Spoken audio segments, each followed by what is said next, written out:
knjižnice Ljubljane v Mostah nosi naziv knjižnica Jožeta Mazovca. Tam je zaposlen tudi Niko Praznik, bibliotekar, ki poleg osnovnih delovnih zadolžitev počne še marsikaj zanimivega. Obiskovalci, tako starejši kot mlajši, ga še posebej dobro poznajo zaradi šaha, taroka in Rubikove kocke. Je pa tudi vodja izmene in njegova zadolžitev je, med drugim, sestavljanje urnikov dela zaposlenih. V službo se vsak dan pripelje iz okolice Ljubljane. Rad ima naravo, v kateri z družino preživlja veliko časa. Niko, pozdravljen. Živijo, pozdravljena Simona. O tem, kaj vse počneš doma, kaj počneš v službi, se bova danes skušala malo bolj globje pogovoriti. Namreč mene zelo zanima, kakšni so tvoji pogledi na samo knjižničarsko stroko in na življenje na splošno.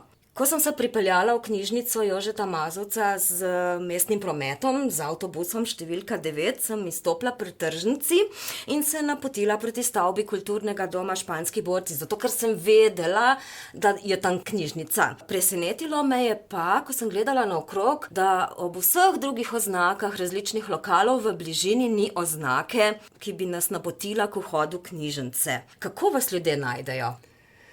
Ja, včasih nas zelo težko najdejo. Nas pokličejo, hodijo okrog knjižnice, ampak slej ko prej nas seveda najdejo. Tako da tudi mi pogrešamo kakšno označbo, ki bi nakazovala, kje je knjižnica. Je pa tako, tisti, ki stalno hodijo, že točno vejo, ne? To v bistvu bolj tisti, ki pridejo prvič, imajo malo težav, ampak ponavadi najdejo svoj cilj. Se ti zdi, da če bi pa bile neke večje oznake, bodisi table, bodisi neki napisi, ne vem, na sami stavbi, da bi prišli tudi ljudje, ki drugače v knjižnico ne zahajajo? Bi prišli iz radovednosti? Vsekakor, mislim, da bi bila to dobra reklama in da bi veliko več obiskovalcev prišlo ravno zaradi tega. Zdaj boš to idejo lepo podal naprej, ne, že takaterič. Sej mi se v bistvu trudimo, da bi dobili te napise, ne vem, kje se zatakne, ampak nekako napisi ne pridejo nekam v knjižnici, da bi usmerjali. Zato bova midva zdaj še enkrat povedala. V Mostah, blizu tržnice, stoji kulturni dom oziroma center Španski borci. In v isti stavbi je tudi knjižnica Jožeta Mazovca. Kako se pride vanjo? Se pravi, mi smo v isti stavbi, v stavbi Španskih borcev, ampak imamo vhod zadaj, se pravi, morate priti z druge strani, če hočete vstopiti v knjižnico. Smo v drugem nadstropju, oziroma glavni del knjižnice je v drugem nadstropju, v prvem nadstropju pa imamo mediateko, ki tudi spada k knjižnici. So pa Moste, kakor sem gledala, ogromno naselje in ogromno je nekih blokovskih tipov zgradb in me zanima, kakšni so pa obiskovalci vaše knjižnice? Ja, težko bi rekel, da so obiskovalci kaj drugačni kot v drugih knjižnicah. Imamo od najmlajših do najstarejših, morda je nekoliko manj študentov, ampak jih tudi imamo, poleti se pridejo učiti za septembrske roke. Tako da mislim, da so čisto običajni obiskovalci, tako kot v vseh knjižnicah. Kje se pa študenti učijo oziroma kje študirajo? Najbolj pogosto grejo v bralnico. Bralnica je v prvem nadstropju? Bralnica je v prvem nadstropju zraven mediateke. Tam imajo najbolj mir. Nekateri se pa tudi zgoraj v knjižnici si poiščejo kakšno mizo, kakšen kotiček.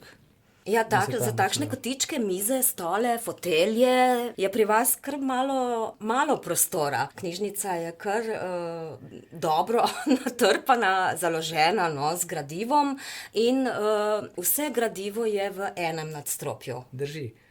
Vse gradivo, vse knjige so v enem nadstropju, v mediateki imamo CD-je in DVD-je. Imamo kar nekaj mis kljub temu, da je gradivo zelo stisnjeno, ampak se da normalno, bom rekel, sobivati v sami knjižnici. Ja, ko sem bila na obisku pri vas, sem videla, da so obiskovalci pogosti, da imate kar gnečo in že na koncu najinega pogovora so te bralke že prevzele, da jim svetuješ, ker gradivo nekako ni ločeno po nadstropjih, ne? Recimo tako, kot je v knjižnici Otona Župančiča, kjer imamo poseben mladinski oddelek, oddelek za strokovno gradivo in oddelek za leposlovje ter jezikoslovje. Mora biti knjižničar v Mostah pravzaprav take kapacitete, da se spozna na vse gradivo. Tako je. V Mostah moramo poznati vse. To je po mojem mnenju prednost, da poznaš vse pomalo, ampak hkrati se pa zavedam, da nisi morda da nisi specialist za neko stvar, za neko izrecno stvar, ampak če te nekaj zanima, če bralce nekaj zanima, se boš poglobil in boš tudi tam našel rešitev, ali pa se boš obrnil na kolege, ki ti bodo pomagali. No, ravno to sem te hotela vprašati, ne? Ali je to prednost ali slabost v knjižnici, da mora biti človek, ki tam dela, seznanjen z vsem gradivom. Kako se seznanjate z novostmi, ki prihajajo v knjižnico? Ja, vse novosti, ki pridejo v knjižnico, naprimer gradivo, nekaj časa odleži pač za našim hrbtom, za pultom in si ogledamo gradivo, šele potem gre na police. Sicer pa vse novosti izvemo prek vodje in si potem podelimo mnenje, tudi kakšne razlage, če so potrebne. Na ta način pač pridemo do novosti. Zanimivo mi je bilo, da ko vstopiš v knjižnico v drugem nadstropju, v ta glavni prostor, ne naletiš takoj na knjižničarja in izposojevalni pult. Kaj bi ti rekel, recimo, če predpostaviva, da prideš v to knjižnico prvič, se spneš po stopnicah ali pač greš v drugo nadstropje z dvigalom, vstopiš vanjo, kakšni so občutki? Ja, moram reči, če se spominjam svojega prvega občutka, da je občutek precej nenavaden. Prideš v knjižnico, najprej iščeš vhod je nekje zadaj, stopiš noter, greš v drugo nadstropje, po stopnicah prideš noter, gledaš levo, desno, ne veš takoj, kam bi se obrnil, potem zagledaš gradivo, greš levo, stopiš malo naprej in potem šele zagledaš izposojevalni pult. Občutek je nekoliko nenavaden, ampak čez nekaj časa se čisto navadiš in se ti zdi vse čisto normalno. Nič posebnega, nič čudno. Meni se je pravzaprav zdelo fino zaradi tega, ker kot obiskovalka ne naletim takoj na nek strog pogled knjižničarja, ki bi me precenil, kaj bo pa ta zdaj hotela, kaj bo želela, kam se bo usmerila. Morda tudi to taka, kako bi rekla, nek psihološki vidik. Ja, vsekakor pridobiš nek čas, da se odločiš zdaj, kam boš šel, kaj ti je všeč, ali boš šel za mizo, ali boš šel k policam, si boš kaj izbral. Če potrebuješ pomoč, tako vprašaš. Tako da mogoče je to celo neke vrste prednost oziroma Neke vrste pozitivna zadeva. Nekaj pozitivnega, tako ja. Kako pa poteka tvoje delo v knjižnici? Si tudi vodja izmene in kaj to pomeni, da je nekdo vodja izmene? Verjetno to prinaša še dodatne zadolžitve. Zanima me, kakšne so tiste osnovne zadolžitve in potem še tiste dodatne. Tako ja, osnovne zadolžitve so izposoja in informacije. To počnemo vsi pri nas, vsi zaposleni. Potem imam pa še kot vodja posebne zadolžitve, naprimer delam razporede za zaposlene, dogovarjam se s študenti, rešujem kakšne težave, odgovarjam na splošno pošto, tudi mogoče malo več zadolžitev moram sprejeti, zato ker sem vodja. In tako. Si tudi tisti, ki se ukvarja z bralci, ki izgubijo knjigo?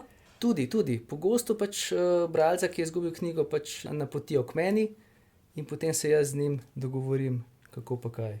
Bi rekla, da si tako zelo vljuden, da si potrpežljiv z njimi, da tudi če se na drugi strani kregajo in razburjajo, da jim ti znaš tako zelo lepo odgovoriti in jim pojasniti stvari. Imam prav? Ja, vsekakor. Potrpežljivost je pač vrlina, ki mora biti vrlina vsakega knjižničarja, da se zadeva lepo reši v miru, da se bralca tudi pomiri, če je potrebno, da ne prihaja do dodatnih težav oziroma do slabe volje, ne.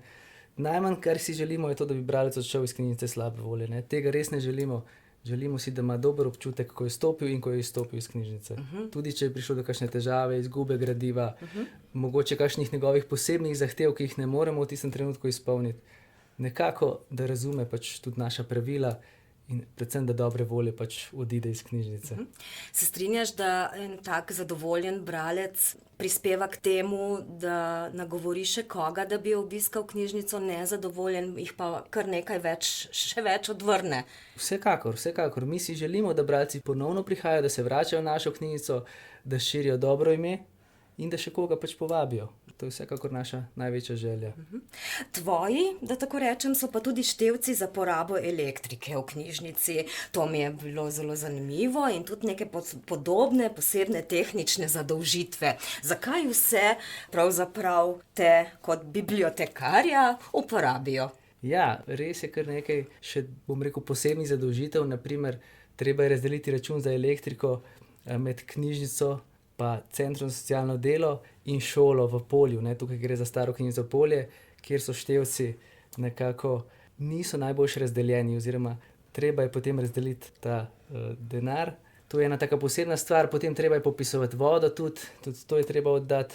Blagajno vsekakor moram tudi oddajati, zaključevati in take posebne zadeve, ki se ti zdijo potem s časoma tudi čisto običajno delo in nič posebnega v smislu, ne, čeprav smo bibliotekarji. Se mi pa zdi, da so vsa ta dodatna opravila tudi povezana s tvojim znanjem oziroma s tvojimi sposobnostmi, ki se tičejo družabnih iger, šah, tarok, Rubikova kocka. Vse to, ko sva se pogovarjala, me je odneslo v moje otroštvo, ko se je kocka šele pojavila med nami in je redko komu uspelo polja sestaviti v enotno barvno plast. Jaz sem jo seveda razgradila in potem zopet sestavila mehansko. Si me pa spomnil tudi na zmagovanje pri taroku, pa na prve korake šaha, od katerih žal dlje nisem prišla. Ti si pa na vseh teh področjih pravi mojster.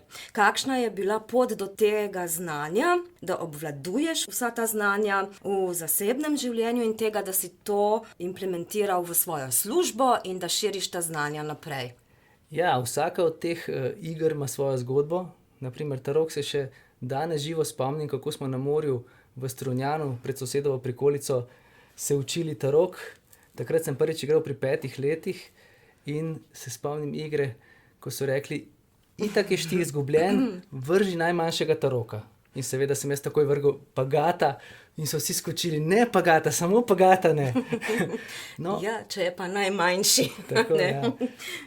Pagat je vreden, ne. Seveda potem sem tarok nadgrajeval in ga igral v bistvu skozi celo osnovno, srednjo šolo, tudi na fakulteti, tako da je tarok v bistvu nekako spremljal šah, ne. Šah je bila recimo moja prva disciplina, če se tako izrazim. S šahom sem se srečal še pred osnovno šolo, oče je bil pač zelo, oziroma je še vedno zelo navdušen šahist in šah mi je bil v bistvu položen v zibko, tako da sem šahiral ves čas, hodil na tekmovanja, bil tudi na državnih prvenstvih, osvojil sem tudi naziv mednarodnega mojstra, kar je drugi najvišji naziv v šahu. Čestitke. Hvala. Tako da šah je še vedno del mojega življenja, sedaj pa naprej učim svojega sina in tudi sicer učim v knjižnici.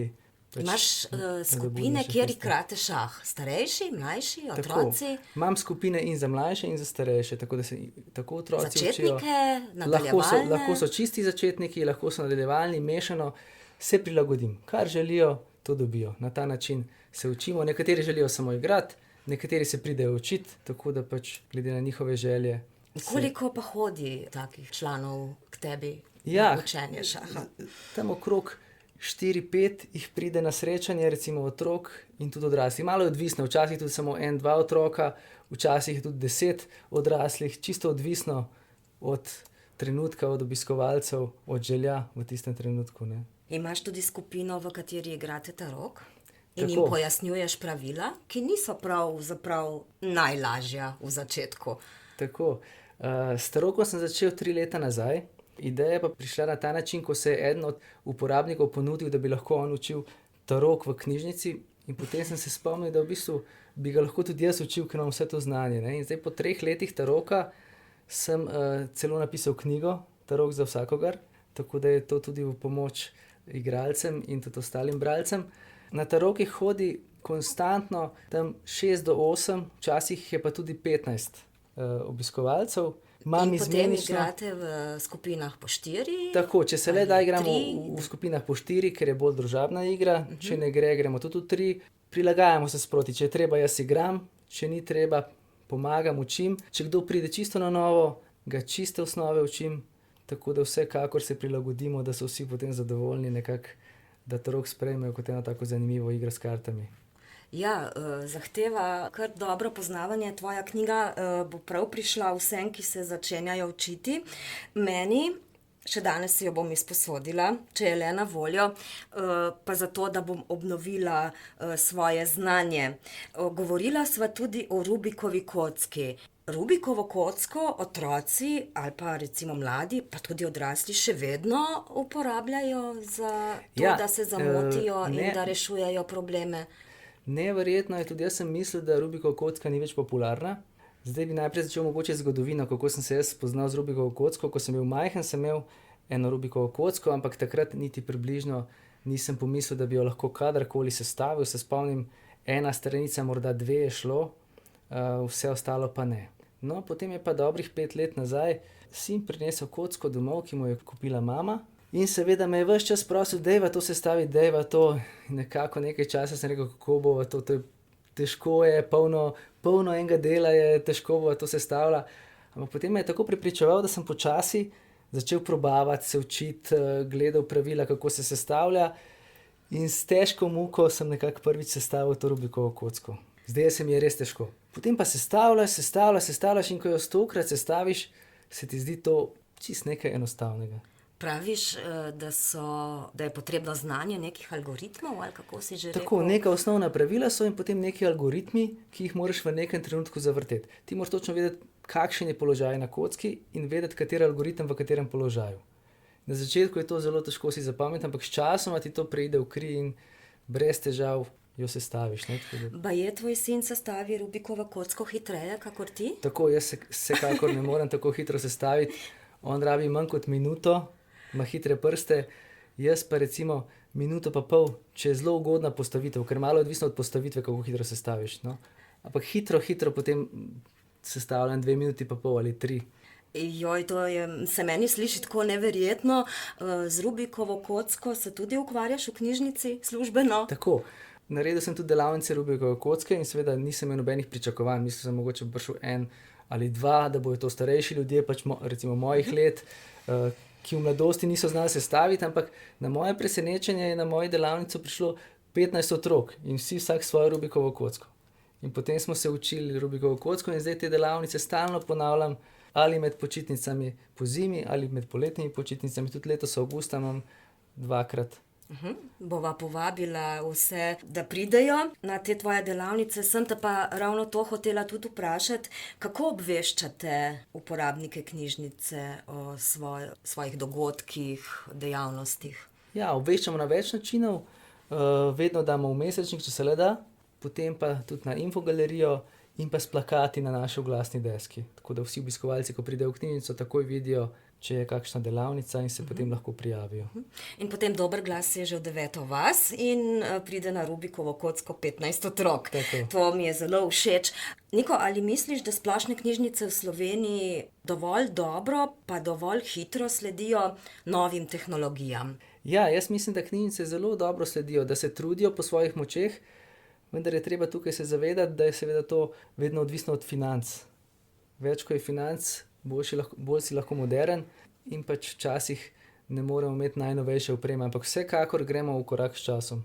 Koliko se pa na področju novosti, tehnoloških novosti spoznajo in izpopolnjujejo knjižničarji sami? Ja, knjižničarji se morajo z vsemi novostmi pač spoznati, vsaj s tistimi, katere so nujne za delo v knjižnici.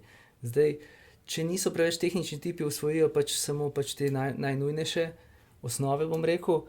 Tisti, ki jih pa to zanima, ali pa recimo mlajši, kot jaz rečem, ki so se rodili z napravo v roki, tisti nimajo nobenih težav. Tisti vse z lahkoto osvojijo in še kaj nadgradijo. Pred kratkim smo knjižnice zamenjale naš delovni program, dobili smo Cobiss Leap in pa dobili smo tudi Cobiss Elo. Kako si se ti s tem spopadal, recimo na narekovajih, in kako so se tega navadili zaposleni sami in pa uporabniki? Ja, za te tehnične novosti sem pravzaprav jaz zadolžen v naši knjižnici, tako da sem pač vse pregledal, vse sprobal brez težav, tako da je zelo dobro izpadlo vse skupaj. Bralce pa še počasi izobražujemo, da bojo osvajali to novo tehnologijo. Predvsem je težava v tem, da na primer določeni bralniki ne delujejo. Predvsem je v tem težava, da ni enako, kot je bilo prej. In da počasi se to razvija, ampak slej ko prej bomo seveda vsaj na enaki ravni, če ne na boljši. Zdaj zaposleni sodelavci tudi nekako osvajajo te znanja, se pravi, eni hitreje, eni počasneje. Tisti, ki jih bolj zanima, vsekakor imajo že vse v mezincu. Drugi pa še bojo ali pa pač napotijo name ali kakega drugega sodelavca, sodelavko, ki obvlada tehnologijo. Se ti zdi, da razvoj umetne inteligence ogroža delo knjižničarjev? Ne, mislim, da ne. Mislim, da ne ogroža. Nekje sem prebrala, da je knjižničarski poklic med prvimi 5, ki bo zaradi razvoja umetne inteligence med najbolj ogroženimi. Poleg prevajalcev, novinarjev. Mislim, da bo vedno človeški faktor glaven, bo pa umetna inteligenca v veliko pomoč pri določenih stvareh. Je pa treba biti pazljiv, ker jaz opažam, da ogromno enih napak dela umetna inteligenca, ogromno nekih napačnih informacij poda včasih in je treba vse malce z rezervo vzeti, malce preveriti vse skupaj. Skratka, potrebno je nekaj kar dobre kontrole. Tako, precej kritičen je treba biti. Se pravi, še vedno potrebujemo neke druge vire informacij, da potrdimo to, kar nam pove. Tako. Vedno moramo preveriti, če kje druge. In knjižničarji misliš, da bomo tukaj potem tisti, ki bomo znali to storiti? Ja, jaz mislim, da bomo mimo predvsem selekcijo delali, kaj je zdaj dobro, kaj je prav in tako naprej. Pa še ena stvar je mogoče, ki jo za omeniti, pač ta socialni faktor, ne, umetna inteligenca ne bo mogla človeku dati socialnega faktorja. Ogromno obiskovalcev, uporabnikov pride v knjižnico zaradi ljudi, da se malo pogovori, ne, da se kaj potoži. Ne, tega umetna inteligenca ne bo opravljala na najboljši možen način. Kako si predstavljaš knjižnico v Mostah, ki ima tudi enote, to še nisva povedala. Kako si predstavljaš knjižnico v Mostah čez 10 let? Ja, predvsem si jo predstavljam še bolj moderno, mogoče nekoliko novejšo, čeprav po drugi strani je uporabnikom, ki jih nam hodijo, ravno to všeč, da izgleda malo bolj starinska, bolj topla, bolj taka klasična. Včasih smo temu rekli socialistična. Tako, dobro, socialistična. Izraz socialistična morda ni več v modi, da bi ga uporabljal, ampak arhitekturno socialistična. Vsekakor pa daje tisti občutek neke stare knjižnice, neke tople, nekega ugodnega prostora, kamor se zatečeš. Je to tudi otrokom všeč, da je knjižnica takšna, kakršna je, ali jih to kaj moti? Ne vem, kako razmišljajo otroci, zdaj oni predvsem radi pridejo po knjige, ne vem, če oni ravno razmišljajo o tem, kako izgleda knjižnica. Pač izgleda, kot izgleda za njih, so navajeni na njo. Naprimer, moja otroka, ki sta prišla, nista nobene opaske glede tega dala. Takšna je in takšna so sprejeli. Ja, oni hitro sprejmejo, oni se hitro navadijo. Odrasli kdaj rečejo, joj, potrebovali bi večji prostor, potrebovali bi boljšo, lepšo, novo opremo. Ne, nove opreme ne omenjajo, kvečjem pohvalijo, da je res tisti pravi občutek knjižnice iz njihove mladosti. Na ta način še največ komentarjev slišimo. Niko, v knjižnico zahajajo, kot praviš, tudi otroci in mladi. Kaj si želiš za mlade bralce v prihodnosti? Želim si, da bi prav dobili ta občutek, da si želijo knjige. Da recimo, ko kakšen dan, dva ne bi prebirali knjige, da bi jih prav potegnilo, da bi si želeli, da se čas ustavi, da si vzamejo knjigo, da se usedejo, se udobno naslonijo in berejo, pa vsaj 15 minut, če nimajo več časa. Koliko knjig pa imate v knjižnici? Mi imamo vse skupaj... Ali pa koliko knjižnega gradiva? No? Mi imamo vse skupaj nekaj manj kot 100,000 knjižnega gradiva. Se pravi, to pomeni zgoraj v drugem nadstropju knjižnica, v prvem nadstropju mediateka in pa tudi skladišče v kleti. Poseben oddelek imate namenjen domačemu branju? Tako, poseben oddelek je domače branje. Tu niso... Poseben kotiček, no, tako, da rečeva. To je kotiček oziroma sejna soba, ki je zadaj, kjer imamo kar nekaj knjig, ki se pogosto berejo. Ni nujno, da gre za knjige, ki so pač domače branje, mi temu tako rečemo. Lahko so tudi knjige, ki jih zelo pogosto jemljejo in ni prostora pač na policah v knjižnici. Za bralno značko. Tako, bralna značka pride tudi priporočene, tako kakšne otroške klasike, da tako rečem. Si bil ti kot otrok navdušen bralec? Niti ne. Moram priznati, da sem predvsem čas preživljal na igrišču. Ko smo se preselili v Dragomer, v 3. razred, sem takrat hodil, sem vsako popoldne preživel na igrišču, ki je bilo 100 metrov zraven. Pa se oče ni nič jezil? Oče se ni jezil. Oče me je samo skušal motivirati s kakšnimi knjigami, tako da se spomnim, da ko mi je prinesel 5 prijateljev, me je to res takrat potegnilo in sem eno obdobje res ves čas bral te knjige. Po mojem sem vse prebral takrat v tistem času. S kakšnimi takimi knjigami me je potem zelo zmotiviral, ampak sem pa več časa preživel sigurno na igrišču, ob žogi, ob športu, na ta način. Katere knjige se pa trenutno nahajajo na tvojem bralnem seznamu in razen tisto o pravilih taroka, katero bi priporočil bralcem po svojem izboru. Trenutno berem Tiha pacientka. V zadnjem času sem kriminalke rad bereš, poletje je. Tako, kriminalke me zelo rad in to pride na vrsto poletje. Zaradi umskega razmišljanja? Tako. Da vedno razmišljam, ko berem knjigo, kaj se bo zgodilo, kdo je krivec.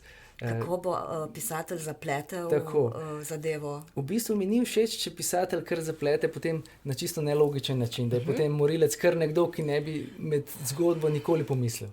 To mi ni všeč, to se mi zdi kot neke vrste, da me je pretental, da mi ni dal možnosti, da bi jaz ugotovil, kdo je. Da bi ti sam bil detektiv, ki razreši, kriminalist, ki razreši kriminalni primer.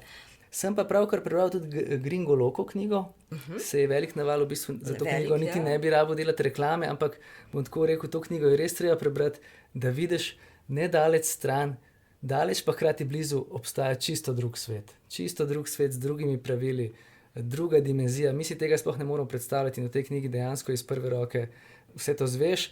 Na trenutke celo razmišljaš, da je vse skupaj izmišljeno, da to ni mogoče, ampak očitno je res tako, kot piše v knjigi. Bi še katero priporočil morda? Tudi Camino od Petre Škarja sem prebral. Ti da misliti, ti da dejansko misliti, kako danes živimo, kako drugače začneš funkcionirati, ko greš na Camino in tudi, ko se vrneš, še vedno drugače razmišljaš, neko izkušnjo dobiš za življenje, ki ti res da neko novo dimenzijo. Kakšen je pa tvoj spomin na prvo knjižnico? Je bila to domača knjižna polička, omara ali prava splošna knjižnica? Če pomislim na prvo knjižnico, vsekakor se spomnim delavske knjižnice, v kateri je delal moj oče. To je bila moja prva knjižnica, v kateri sem bil že pred osnovno šolo oziroma v začetku osnovne šole. Spomnim se, kako sem tja hodil in kako so me njegovi sodelavci zalagali s cedevito in kislimi kumricami. Tako da imam res lepo izkušnjo iz tistega časa in tudi imam prav sliko te knjižnice, če me kdo vpraša, katera je bila prva knjižnica.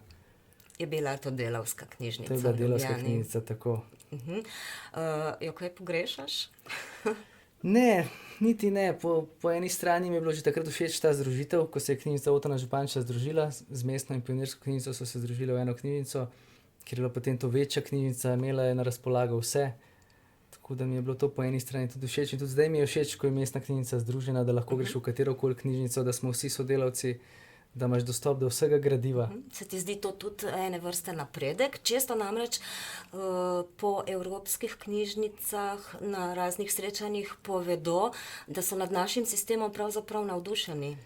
Jaz opažam, po pripovedovanju drugih seveda, da v drugih državah nimajo tako velike mreže, tako veliko število knjižnic. Da imajo ponavadi nekaj večjih knjižnic in je to vse. Mi imamo pa res mrežo knjižnic in kjerkoli si v bistvu zelo hitro prideš do knjižnice, pač na ljubljanskem območju.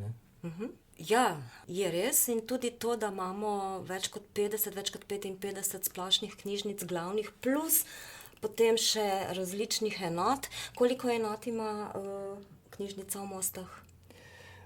Se pravi, mi imamo 6 enot, se pravi, poleg knjižnice v Mostah še knjižnica Polje, knjižnica Fužine, knjižnica Zalog, knjižnica Jarše in knjižnica Zadvor. Oprosti, Niko, tudi za vse te enote narediš urnik dela ti? Urnik dela naredim za našo enoto, recimo za poletje, ko je pa poletni delovni čas, naredim pa za vse enote. Baje si na začetku hotel študirati matematiko? Ja, v bistvu čisto na začetku sem se vpisal na zgodovino, ampak ker mi je na maturi ena točka zmanjkala, da bi se redno vpisal na študij zgodovine, sem dobil idejo, da matematika mi je bila od nekdaj všeč, da mogoče bi se pa vpisal v matematiko in sem se res vpisal na pedagoško fakulteto, začel študij matematike, ampak kljub vsej moji ljubezni do računanja, do logike, sem začel ugotavljati, da teli vektorji pa res ne bojo za mene in sem potem rajši hitro šel nazaj na zgodovino, se izredno vpisal, naredil prvi letnik in potem redno dokončal študij naprej. Samo zgodovino? Zgodovino in sociologijo, tako. Imel sem dvopredmetno zgodovino in sociologijo, tako. Si želel postati učitelj oziroma profesor? Ja, po osnovni izobrazbi sem profesor, tako da na začetku niti nisem točno se mogel odločiti, ali bi bil profesor ali ne bi bil, ampak ker je bila sociologija v vsakem primeru pedagoška, me je v bistvu to prisililo nekako, da sem potem tudi zgodovino vzel pedagoško in da sem naredil potem za profesorja. Kako si se pa znašel v knjižnici? Ja, v knjižnici sem se znašel, ne bom rekel čisto slučajno, ker moj oče je bil dolga leta knjižničar. Takoj po fakulteti sem že začel z neko prakso, da bi se morda zaposlil v knjižnici, ampak potem je prišel klic iz šole in sem dobil ponudbo, kjer so tudi potrebovali šah, ki je bil takrat ključnega pomena, da so me rabili. In sem začel delati v šoli, tako da sem 6 let delal v šoli. Šola mi je postala všeč, dejansko bi tam tudi morda ostal, ampak ker nisem dobil za nedoločen čas, sem potem izkoristil priliko, ki se je pokazala tu v Mostah, prosto delovno mesto, se prijavil in potem tukaj zaposlil. Kaj so rekli otroci, ko si odšel iz šole? Otroci so me imeli v šoli zelo radi, no, tako da... Saj zato, predstavljam si te Ampak tako. otroci se zelo hitro navadijo, se pravi, bilo je konec šolskega leta, poletne počitnice, ko je bilo pa novo šolsko potem leto. nikota pač ni več. Nov učitelj, nova učiteljica. Tako. Ampak verjamem, da se te marsikdo od teh otrok še zelo dobro spomni. Če rečeva morje in gore, kaj bi izbral za dopustovanje?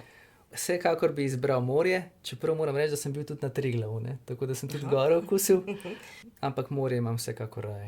Kako pa gledaš na lepote Slovenije, naravne lepote Slovenije? Ja, Slovenija je dejansko zelo lepa. Ne vem, ko greš na razne hribčke, res lepa narava, svež zrak, super je, jaz se super počutim v Sloveniji. Tiste res gore, ta prave gore, mi niso tako všeč, ker tam so predvsem kamni, vse je golo. Bolj hribovja? Hribovja, tako. Hribovja so mi res lepa, ampak se pravim, še lepše mi je pa morje, tako da grem rajš na morje. Ali pa recimo na Bled grem zelo rad. In kaj ob tem potem poreče družina? Se skregate, kam boste šli? Ne, Ali glasujete? niti ne. Razume se, da bomo vsako leto sigurno šli na morje. Žena seveda rada hodi v hribe in potem tudi predlaga, da gremo na kakšen hribček in potem hodimo na razne Šmarne gore, Planino nad Vrhniko, na Rašico ali pa še kam drugam. Kaj pa otroka? Otroka sta zelo športna, tako bom rekel, tako kot pač starša in se rada ukvarjata z vsemi temi stvarmi. Tudi teč gremo, recimo letos smo tekli v Radencih, tako da smo šli na 5 kilometrov, zato da sta otroka pač lahko šla zraven in smo bili vsi zadovoljni, tudi otroka gresta rada na svež zrak in športata. Igrata šah? Sin igra šah, hčerka pa ne, oziroma hčerka zna te osnovne premike figur, Ja. ampak je ne potegne tako, da bi začela se malo bolj ukvarjati, da bi začela na tekmovanje hoditi. Ona je bolj umetnica, ona se krasno. bolj ukvarja s plesom, z glasbo, medtem ko sin je pa bolj logik, matematik in zanj je pa šah, tako bom rekel, skoraj da samoumeven, glede na to, da ga jaz igram. Pozabila sem še vprašati, kaj počne šahovski sodnik? Ja, šahovski sodnik skrbi, da vse poteka v redu, se pravi, da To ne si prihaja... namreč tudi ti. Tako, jaz sem tudi šahovski sodnik, sicer zelo redko sodim kakšna tekmovanja, ker raje igram, ampak če že moram soditi, seveda moram poskrbeti za to, da vse poteka v redu, da ne prihaja do napak, da se igralci ne kregajo, kar je sicer zelo redko, ampak tu in tam se zgodi. Potem sodnik opisuje rezultate, dela pač pare, vsak krog naredi nove pare, kdo s kom igra. Predvsem kot en kontrolni organ je tam, ampak šahovski sodnik ni težko biti, ni tako arbitražno kot pri nekaterih drugih športih, kjer si res lahko jeziček na tehtnici. Tukaj so stvari več ali manj precej jasne. Ni tako kot pri nogometu? Tako ni tako kot pri nogometu, čeprav tudi ta nova tehnologija zdaj omogoča ogled video posnetka. Tudi šaha? Ne, pri šahu, pri Šaha ne. nogometu, ne, pri šahu ne. Pri šahu poteze zapisujemo, Aha. tako da tam, kjer se zapisujejo poteze, praktično ne more priti do neke večje napake. Na nekih hitropoteznih, se pravi, to so tekmovanja, ki se partije ne zapisujejo, recimo, da ima vsak 5 minut časa za razmišljanje. Tam lahko hitro pride do kakšne napačne poteze in potem se nasprotnik jezi in ne more dokazati, da je naredil nasprotnik napačno potezo in takrat potem sodnik ne more drugače reagirati, kakor po sistemu, kar je videl. Predvsem pa lahko do konca potem opazuje tisto sporno partijo, da ne pride še do kakšne napake. Katere vrednote bi navedel kot smisel življenja? Ja, jaz bi rekel, da je poštenost še vedno tukaj glavna, ne, poštenost, pa morda iskrenost, pa predvsem direktnost v teh časih, ne. V današnjih časih te direktnosti ni več, vse gre nekaj preko ovinkov, tako da jaz zelo cenim direktnost kot vrednoto. Kot knjižničar bi pa recimo še dodal, da sta pomembni potrpežljivost in prijaznost, ne. To dvoje se mi zdi, da je kot ena obvezna oprema za knjižničarja, da lahko uspešno upravljaš ta poklic. Si človek, ki ima rad skupnost ali si bolj individualist? Jaz mislim, da brez skupnosti ne moremo, v skupnosti si pomagamo, se dopolnjujemo, vsekakor pa pašejo tudi trenutki zase, ne? Da imaš neke trenutke zase in takrat potem začneš ceniti tudi družbo in obratno, ko si v družbi ceniš pač trenutke, ko si lahko sam. Tako da to dvoje se v bistvu Ko si v prepleta. samoti, pa nisi osamljen, ne? Ampak imaš čas za neko Tako. regeneracijo. Tako. Knjiga ali ekran? Ali boš rekel zdaj šah? Vsekakor bi izbral knjigo, čeprav veliko časa preživim pred ekranom. Ampak knjiga je res tista, ki te pomiri, ki te popelje v nek fantazijski svet, kamor te ekran po mojem mnenju ne more. Tako da knjiga je res zakon. Zdaj pa res zadnje vprašanje. Niko, kaj je zate ljubezen? Ljubezen je, ko imaš nekoga res tako rad, da kljub vsem njegovim napakam ali pa slabim lastnostim ga sprejemaš in si pripravljen za njega narediti marsikaj, skoraj vse recimo. In se ti to ne zdi, kot da žrtvuješ polovico sebe? Vsekakor moraš nekaj žrtvovati, ne? Ampak hkrati tudi nekaj dobiš, tako da to hodi z roko v roki, to gre vzajemno. Niko Praznik, hvala, ker si bil gost v podcastu Ustvarjalne dimenzije, knjižničarka. Res sem ti hvaležna, da si se odzval mojemu povabilu in ti v bistvu v življenju, tako domačem kot službenem, želim veliko uspeha, tudi ljubezni in še eno lepo poletje do konca. Hvala, najlepša hvala.